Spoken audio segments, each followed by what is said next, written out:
Hi, everyone, and thank you for tuning into Right Side Broadcasting Network. We are here for day 2 of CPAC in Orlando, Florida, and I am joined by the one and only Karoline Leavitt. Thank you so much for coming to sit with RSBN. Oh, thank you. I'm so excited to be with you. Thank you. I've followed you on Twitter for so long, and it's so great to finally put like a face and a person with this social media presence that you completely live up to. Like, Thank if you. not, I mean, exceeding expectations. Oh, thank you so much. Well, I do all my own social media for my Really? campaign. That's impressive. Yes, I had my team try and do it. They just couldn't get my voice. They didn't know how I like to put my tweets and my emojis, so I do it all. It's a lot of work, but I feel like it's more authentic, and voters really understand who I am, and I hope my personality shines through. No, it does, because you literally walk up and all of us think that you're our friend. We're like, Oh. hey, and then we're I like, love well, we've that. never actually met. So talk to us. You're running for Congress in Yes. New Hampshire, District 1. Correct. What made you decide to do that? Because you're pretty young, right? Yes. This is mind-blowing. That's correct. I'm 24 and a half, so I will be the youngest member of Congress ever elected, breaking my good friend Madison Cawthorn's record, who has endorsed my campaign. Very honored to have his endorsement.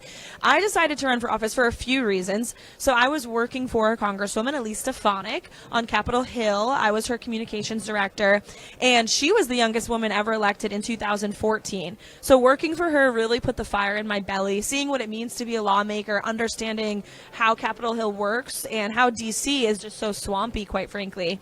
And I saw an opportunity in my home district, New Hampshire's first. It's one of the swingiest in the country, but this is a key pickup seat for the House this year. I'm running against a Democrat representative incumbent who has not represented my family well, who has not represented anyone in our state well. He votes like a radical Democrat with AOC 90% of the time.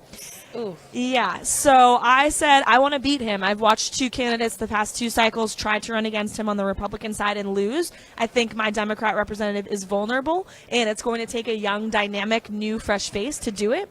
So I moved back home, quit my job with Elise, packed up my apartment, and left. And everyone laughed in my face when I said I wanted to do this. Now we're about 7 months in. We've raised nearly $1 million.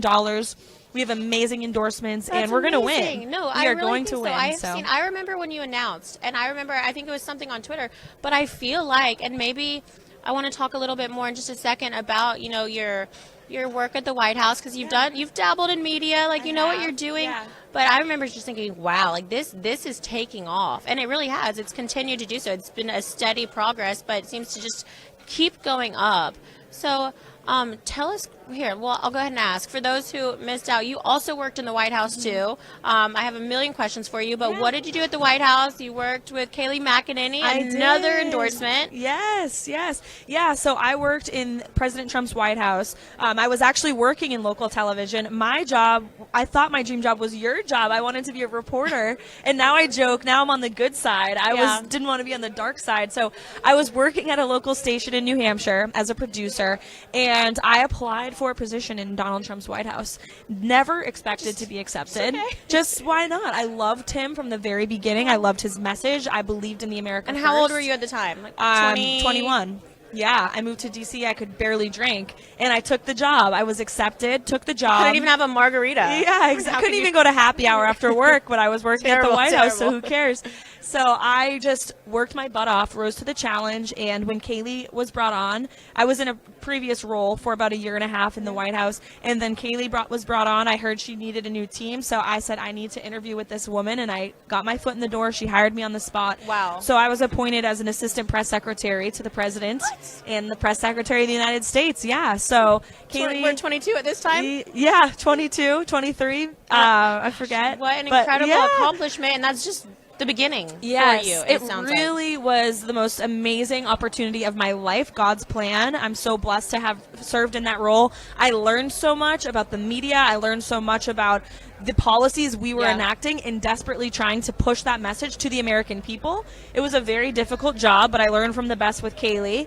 And then I worked for Congresswoman Stefanik, who's another amazing woman, a great mentor, another fighter. She knows how to throw a punch too. So I've learned from some great mentors, and now I'm ready to take on this own challenge myself and serve my home state. And it means so much to me. It's such an honor to even be considered to represent where I grew up in a business family and the community that has served me in my life life so well. I want to give back, and we need young people, we need fighters, we need people that are going to go to DC and really shake up the system, and that's what I'm looking to do. That's you, and we love to see it. We've had not so many. We've had a few other younger candidates for Congress, and I really cannot wait to see. So I'm gonna call y'all friends at this point. Y'all just get in there and shake some things up. Exactly. But so we've mentioned Madison Cawthorn. You've got his endorsement, Kayleigh McEnany endorsement, Elise, and a few others. But let's just reiterate your endorsements, because if you go to your website.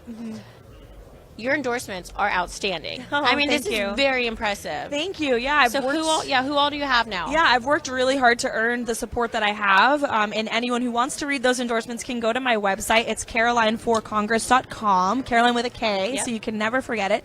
But I endorsed by House Republican Chairwoman Elise Stefanik. Senator Ted Cruz has endorsed my campaign. Amazing. One of the best fighters in the Senate for our conservative values. Kayleigh, Steve Cortez, who is a great former advisor to President Trump, is supporting my campaign. Madison Cawthorn is supporting my campaign as well. And then we've also earned the support on the ground in New Hampshire, which is of the utmost importance to me, of all three of President Trump's campaign co-chairs. Wow. So these three guys were the first ones to wave their hands up for President Trump in 2016 and 2020, and they're all backing my campaign. A couple of them are here this weekend. Al Baldessaro, Fred Doucette, great representatives in the state of New Hampshire, proud to have their support. And so we are crushing it, and we've earned, most importantly, the support of thousands of voters in my district. And that's what means the most to me, my constituents. I can rack up all the DC endorsements I want, but I'm proud to have the support of the people in my state, and I'm going to continue to work hard to earn it so we can win this race. That's very important. And actually, you're one of the first candidates that sat down and even brought that up when it comes to endorsements. Wow. You know, so very sweet and very thank you. It's what it should be. It's what it should be about. Now, do you think, we know you're an America First candidate, that's kind of that's just number one. You know, if you look at your bio, America First. Speaking of America First, do you think we're going to be able to, are you going to be a Trump endorsed candidate? I hope that I will be. I feel very good about that. I believe, I feel like that's moving in the right direction. I worked for the president in the White House very proudly. As you said, I worked for Elise, who's a great ally to President Trump, and I am staunchly advocating for the America First agenda. I'm actually the only candidate in my primary to speak truth about the election. I'm the only one with the courage to say that it was stolen. And you still have a Twitter account? Yeah, I do. Surprisingly so. Barely, though. They did shut me down once. They shut my Facebook down. Facebook removed my interview with Steve Bannon where I talked about the election being stolen. But yeah, I'm the only candidate in this race to speak truth on that, and so I know that means a lot to the America First movement. We need candidates who are willing to speak truth about the election and who are willing to push back, because if you're not willing to say what happened in 2020, then gosh, I mean, you don't deserve to be elected. We are witnessing what lies and poor leadership can do right now, and it's disastrous. Exactly. And another thing, we mentioned fundraising. This is another just very impressive thing about you. Your campaign has done very well, astronomically well, but of course we can do better. So how can our viewers who are watching right now just thinking, wow, I want to support this girl, this is the future, how can they support you? Please, please, please support our campaign. You can go to my website, carolineforcongress.com. Again, it's Caroline with a K. And we have raised nearly $1 million since we launched this campaign. We have one of the greatest grassroots fundraising efforts in the country. We have thousands of small dollar donors, especially in the state of New Hampshire. I want to point that out. We have raised more money from New Hampshire individuals and donors than any candidate in this primary by far. I mean, it's not even close. Hundreds of thousands of dollars more. That tells me that people are with me, and I'm honored to have the support of great patriots across this country. That's what it's going to take, because I'm trying to flip a seat. This isn't some R plus 10, R plus 20 district. Walk in here. We are up against Nancy Pelosi and the Democrat machine, and she is pumping money into my Democrat opponent's pocketbook. I mean, $150,000 last quarter, I'm pretty sure, and she's going to continue to do it. So I need the support of patriots across the country. So anyone who would gracious $5, $10, I'll take 1,000 for sure, but 5 or 10, you know, anything, everything helps. Every dollar counts in this race. We've got good versus evil right here, right now. What a race to watch. We wish you luck. Before I let you go,